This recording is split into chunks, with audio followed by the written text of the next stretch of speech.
Launch कर दिया गया है। मुझे लगता है जो किया गया है उससे उन्होंने राहुल गांधी की और उनकी पार्टी की पॉपुलैरिटी बहुत बढ़ाने का काम किया है।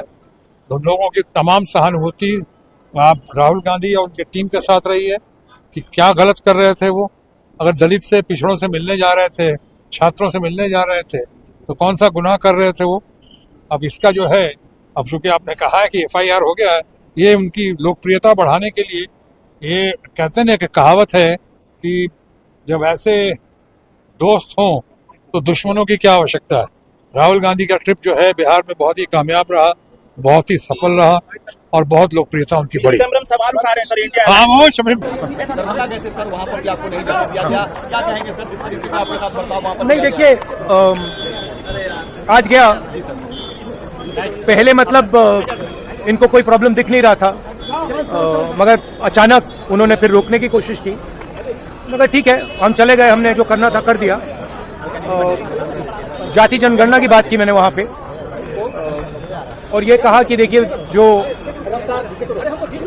प्राइवेट यूनिवर्सिटीज कॉलेजेस में कानून है कि रिजर्वेशन होना चाहिए, वो कानून लागू हो और 50% की जो दीवार है रिजर्वेशन वाली वो तोड़ी जाए। ये हमारी मांगे हैं और इनको हम पूरा करके दिखाएंगे। जो हॉस्टल था अंदर जाने नहीं दिया, फिर बाद में मुझे फोटोग्राफ्स दिखाई गई और पता लगा क्यों नहीं जाने दिया, मतलब हालत बहुत खराब थी, मगर जो मैंने कहना था वहां कह दिया। Thank you. वहाँ पे 144 इम्पोज कर दिया, आप पे केस कर दिया गया सर, क्या आपसे फाइल भी कर दिया? हाँ, मैंने उनसे कहा देखिए आप रोकना चाहते हैं रोक दीजिए, मेरा कोई प्रॉब्लम नहीं है। उन्होंने रोका नहीं, मैं चला गया। वो तो केस तो लगाए हैं, 30-32 केस है मेरे ऊपर। इलेक्शन है सर, जवाब मिलेगा। मेडल है ये सब मेरे। आपके खिलाफ इस देश में 24 घंटा अत्याचार होता है।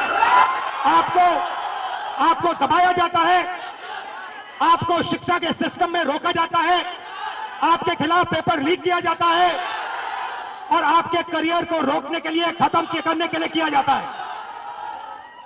हमने 3 मांगे की हैं। सबसे पहले जाति जनगणना, सही तरीके का जाति जनगणना जो हमने तेलंगाना में किया।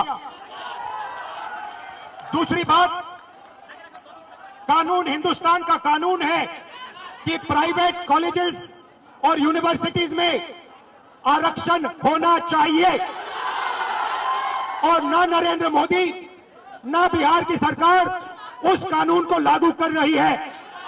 इसीलिए हम उन पर दबाव डालेंगे और जब तक, मैं बता रहा हूं, जैसे मैं यहां आया हूं ना, रोक नहीं पाए वैसे ही नहीं रोक पाएंगे जब तक इन्होंने प्राइवेट